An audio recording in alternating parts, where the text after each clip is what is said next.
What's going on, fellow members of Cybertron? My name is VideoJames, and we're back with another Transformers review. Finally getting off Yu-Gi-Oh! For a split second to talk about something different. So, before I actually get into the meat of this video, I do want to just talk for a second about this whole COVID-19 thing and all that's going on, and just give my piece on it for a minute, because I know everyone's thinking about it, everyone's talking about it, and God, I wish they'd stop talking about it finally.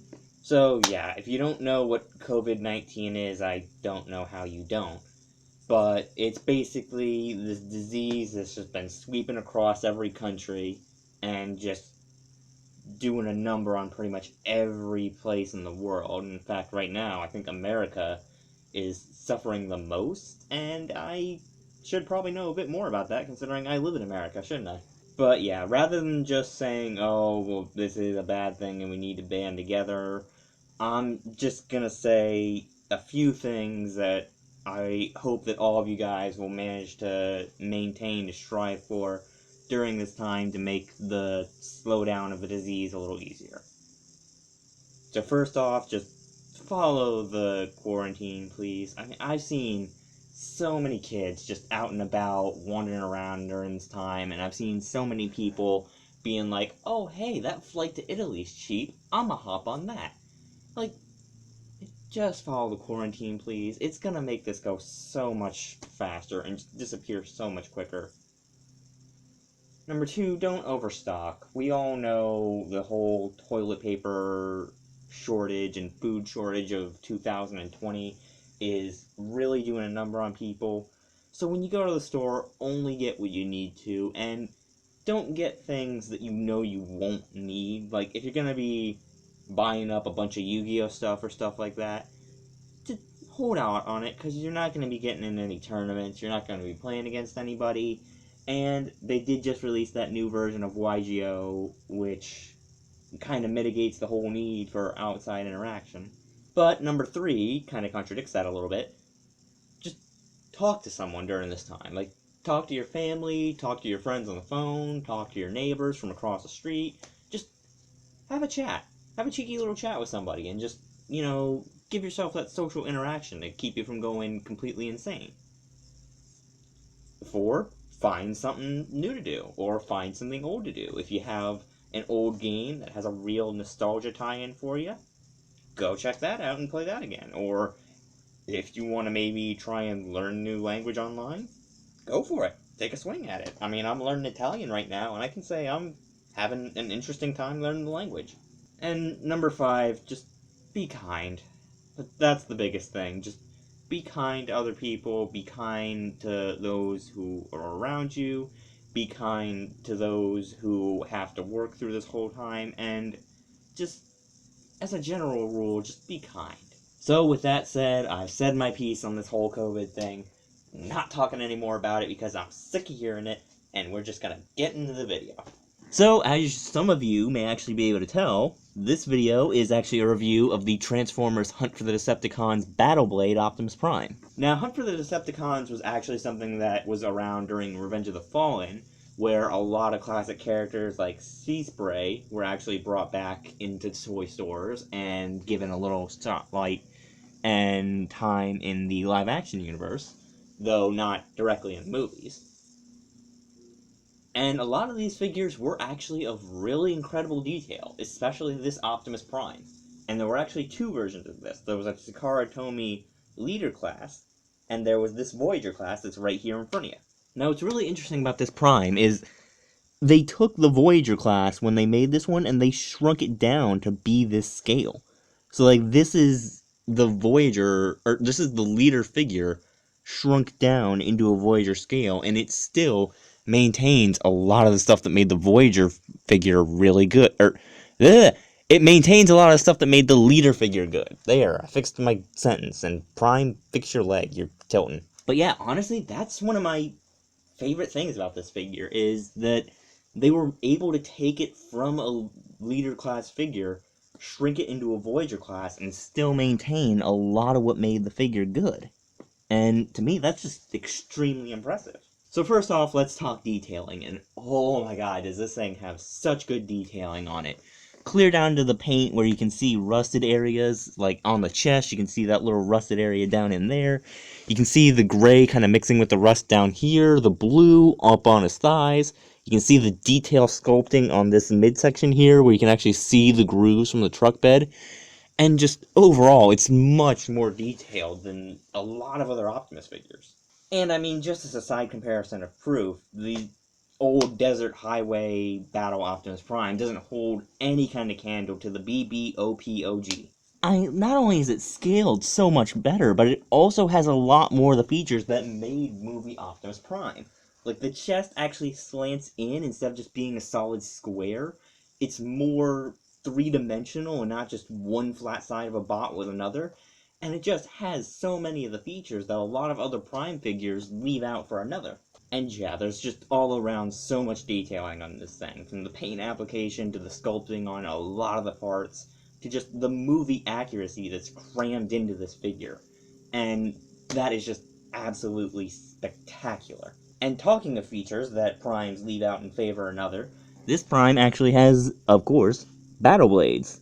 Now, these are, in fact, his Energon blades from pretty much every single movie, which we saw in the third movie. He actually didn't have as part of his body, and he could freely equip them from his trailer. But yes, these blades are actually made of rubber instead of solid plastic, so they're a lot easier to take and move around. And you can also stick them on these little blue things, which is where they're supposed to go when you transform them. Or you can lift up the flap of the arm here, where you put his fist when he transforms, and you can just stick it in like so, and give it that little bit more of a concealment. Which I personally always do, just because, oh, this one's being difficult. But I personally always do this just because it provides so much more articulation in the figure. That the blades actually do kind of restrict the arm movement, that when you try and stick them on the outside, the arm can really only bend to about here, and that's as far as you can go because of this point.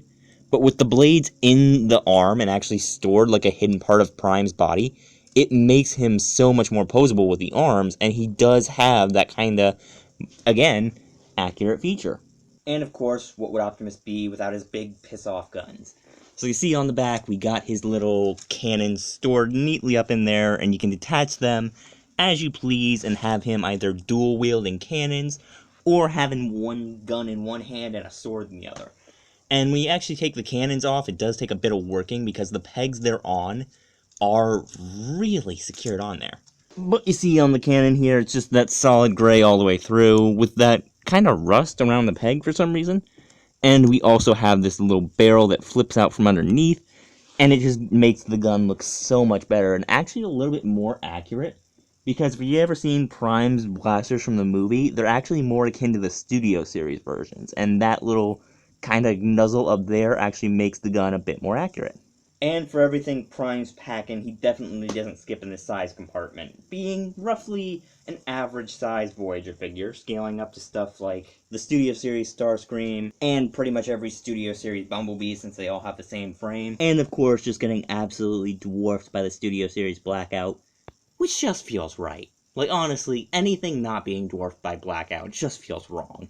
And of course, Prime does have quite a bit of articulation, even having sideways knee joint. Arms have a good deal of articulation, being able to move out to the side and pretty much move up any way they want. And that's not all this Prime has, because open up the chest up here by pushing the arms out to the side and pulling them down, and you actually get to see the thing that pretty much every single Prime has had in their chest since the beginning of time. A little and very hard to remove Matrix of Leadership. Now, I gotta say, for all the detail they put into this figure, the Matrix of Leadership is probably one of the most disappointing features, because it takes so much work to undo Optimus. Like, I mean, you have to literally transform his chest halfway just to get the Matrix of Leadership out. And I know he did have to open his chest up quite a bit to actually get the Matrix out in the movies, too. But, I mean, it's just a lot of work to get it out of there. And for the little bit of effort that's put into the Matrix, it's not really worth it. Like, it's not even a gray paint like the other parts. It's a generic white plastic with a hollow back and barely any carving on the front. And of course, what would a Transformer be without a transformation? Now, Battle Blade is actually a bit weird in that it's seems to kind of go backwards from how movie Optimus transforms, that we see in the movie the back kind of goes and flips backwards to become the feet, and then we get the chest kind of pulling up from the truck center. But this one, the feet kind of do the reverse. They flip underneath the truck. So, since the feet are one of the weirdest parts, let's just get into it. So first thing you want to do is you want to take the wheels and you want to flip them forward to where they line up with this little gray peg right here. And you want to just click those into place. And you want to do that on both sides. Now, Prime is a little finicky with his feet. So when you're transforming him, you kind of got to hold him still. And it does kind of get annoying at times. And then what you want to do is you want to actually, and I'm going to have to move him sideways for this, take the foot. And you want to pull that like so that's at about a right angle with the rest of the foot. And then you want to pull forward from the heel, and that will flip out like that. And then you want to take this toe bit here, flip that down, take this bit of truck, click that up until you hear a little click, and then you want to rotate the wheel part until it moves down and you feel it kind of jolt into place. And you'll know it'll joint into place because there's a little peg in the back of the truck grate that you kind of line up with it. And then that's basically just stuck in there until you really need it to be ready for the rest of the truck mode. And then we do the same thing on the other side, and you just flip that up and around, and put the foot down, or put the toe down, I should say, put the back of the foot up, flip this down a little to move the wheel into position, and then put that up. And now the real only securing part on the feet is the pegs on the bottom parts. So you want to just line those up, and when you do, you'll notice that Prime's knees kind of fold inward to make a little bit of a weird V shape. So you do that, you fold those in, and you get those to line up just like that, and then you click everything into place. And of course, the front bits of the truck will actually try and click into place as well. So let me get that to go in. Sometimes it's a little bit finicky with a lot of this figure, but then they'll click together like that, and you'll have essentially what will be the entire bottom of the truck already transformed. So the next thing you want to do is you want to actually take the back thing here, and you want to unpeg that from the truck panels. You can see there's two little nubs right here that this pegs into, and then that'll basically just let you take this out and fold it down to where this is pretty much as straight as it can get, and then you can pretty much just focus on the head from there. So with the top of Prime, it's pretty standard forward, so you take these little gray bits up here, you flip them down to where they peg back into place in the chest cavity, and do that like that, and then you want to actually take the arms and pry them out from the sides of the chest, and you want to take the arm panels that are in the back and slide them forward so that they're essentially matching up with the hands and not really letting anything go back. And then you take this panel up here and flip this up all the way, put the hand in and then flip it back down, do the same thing on the other side, up, in, and down, and now here's where Prime gets tricky, at least for me, because you want to take these blue panels and you want to usually have the arm out like this to make it a little easier, and then you just want to take those and flip them a whole circle about round to where they're on this side. And that's another thing with this Prime is when you're transforming him, the arm panels will try to tend to come off. It's really just a design flaw. But you'll see when transforming, there's a little peg on the side of the arm right here that lines up with a peg behind the silver bit. And you want to actually make sure that lines up. So then to finish transforming Prime's chest, basically all you gotta do is the same thing you did for the Matrix, except you gotta flip these smokestacks forward so that later on they won't be in the way. So you take the chest pieces, you unpeg them, and you flip them all the way up. Now, instead of actually just leaving the head there, what you want to do is you want to take the red bit, move it forward, and unpeg it from that silver thing. And then you want to actually take the silver thing and fold it in. And as you're pushing the red bit back, you want to actually push Prime's head down into the chest cavity, so it slides all the way back into there. And then you take these chest pieces right here, and you push them together, and they're on little ball joints, so they're actually very easy to get to go where you need them. And then you take these side windows right here, and you push them in to where they're at perpendicular with the backs of these. Now the arms are a little bit of a hard part with this, so you want to take them and flip them up, keeping the blue pegged into the red, and as you're doing that, you kind of want to pull them down so that they're actually able to work around these parts of the windows, and do the same thing over here, again, making sure the red doesn't peg, or unpeg. This one, this right arm really seems to just have a whole catalog of problems, because that's the only one that the panel ever pops off either. So then once you have that down, that's basically the front of the truck completely done. And you take the feet back here, and you want to actually take those, make sure this part is as straight as it can possibly be. And from this little gray piece, you just want to flip it all the way forward. Just flip the legs completely forward to the front. And you'll see on the underneath the red bit, there's two little pegs that actually go into the legs. So you want to take those and you want to get those to go in. And you want to actually keep an eye on them, because as you're doing the rest of Prime's front, they'll kind of try and unpeg. So you want to kind of just, I don't know, maybe keep your finger on the top of the truck cab so that they actually sit still. And then you want to just take the arms and shove them down to where they go into the front of Prime's legs. And they do kind of fight with the wheel sometimes, so you want to get that to actually go in. And then the blue bits will actually peg into the silver right here. So again, another reason you want to keep this straight as possible and pegged in, because if you don't, then they won't actually line up. So you want to take those, and then as you're doing that, the blue pegs into the silver, and you just kind of push those in best you can. And it will leave kind of a gapping look. Like if you try and pull this down, you'll see this little gapping area. That actually kind of completely disappears once you peg in the side panels for the truck. So basically you just take the truck panels, you pull them up like this, because they're pegged into the top of the cab.